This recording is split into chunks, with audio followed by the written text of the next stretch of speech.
Alright, you know what? Just as like the episode, we're gonna get right into this by having Naofumi manage to block off the dragon's motherfucking fire. Just barely, too. And yeah, this thing is still ready to rumble, do a little more damage. And even Naofumi knows that he basically does not have a chance at this point. If he gets hit again, he's a deado. And yet, Atla, the MVP of this part of the fight, as well as a bit of the next, is able to do damage, which is interesting. She is a very interesting character. As someone who has an obsession towards Naofumi, she shows that she's capable to fight, which is useful for Naofumi. So as she does her damage, obviously water just starts coming in and it causes everything to basically end. So Naofumi and the others are all swarm away and basically get sent out, while Filo is still captured by the Emperor Dragon, which is a problem because her level is still going down drastically.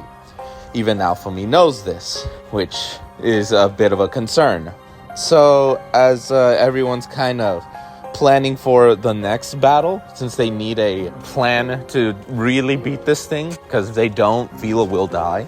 Windia and Atla have a conversation with her, kind of asking if the dragon is her father, which she does affirm, though we get an actual bigger flashback of her dad. I guess in this term you could say her biological father is running around with her as an infant, and he comes across the dragon, the dragad, and he basically takes one hell of a gamble and asks the dragon dad to basically take care of Windia, saying that if he can, he pleads before dying. So it looks like he was never gonna make it, so he knew. Considering he asks for the dragon to take care of his child, it basically means he's not only desperate, but yeah, he was basically right on the door's edge. And basically putting all bets on hoping that the dragon does take care of his daughter, which it does. It grows fond of little Windia, takes care, gives it a shit ton of crystals, I guess, tries to comfort, and yeah, it's raised to be like a dragon. Though I guess at some point Windia realized she's not a dragon, but she still views herself as the daughter of a dragon, since she was raised by it. So, yeah, it's very wholesome stuff. Pretty wholesome. And then we get back into the fight. Well, before the fighting starts, we have Nadia basically just drunk, being there, telling both Windia and Full that she's gonna take care of them. And they question why the hell she's drunk. And she's like, well, this is the best time to be drunk. It's just funny. This one actually got me laughing. Because, you're in the middle of a life or death situation and your idea is get drunk. Let's just have some fun. So, you know what? I gotta give Nadia a lot of points. She was already extremely high on the waifu tier.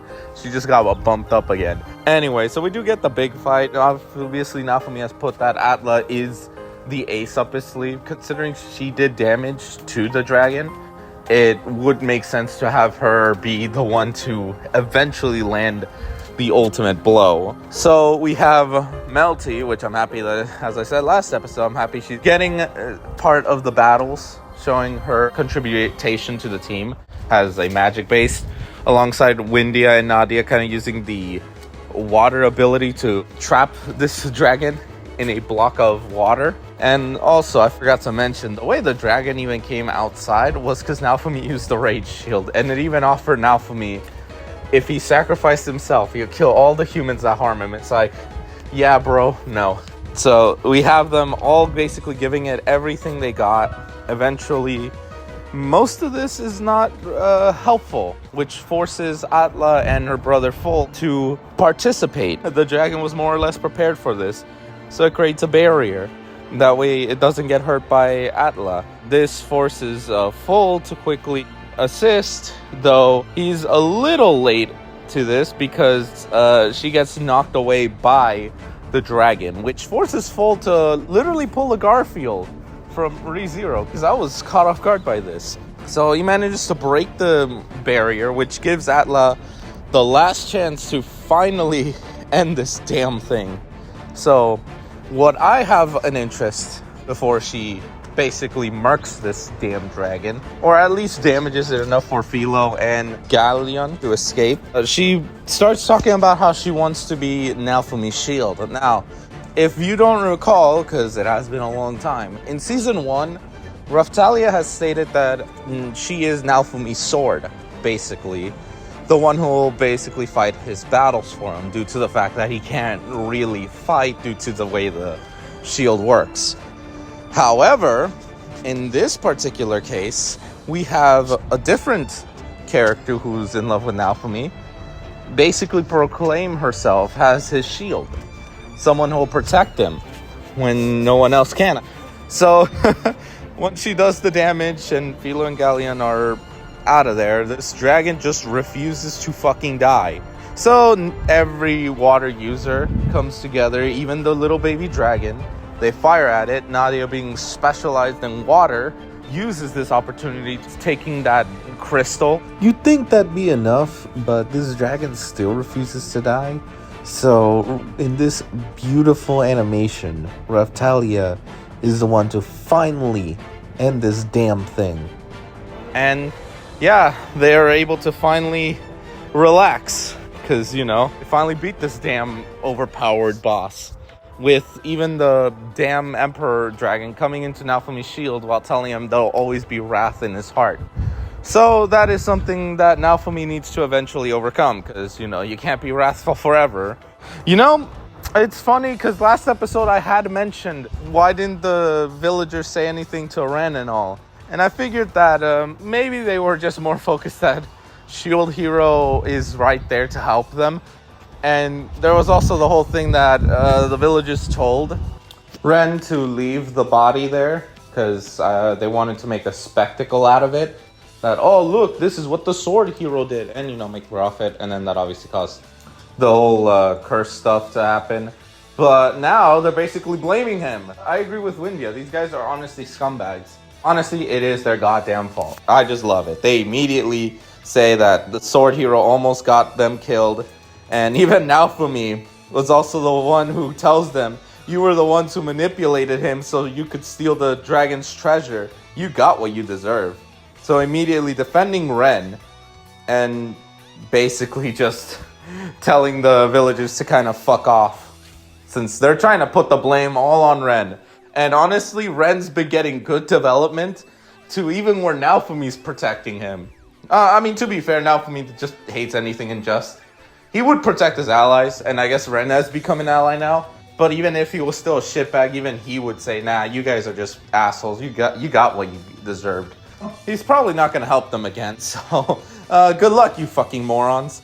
Anyway, we have Ren talk to Windia, apologize to her because he killed her dad.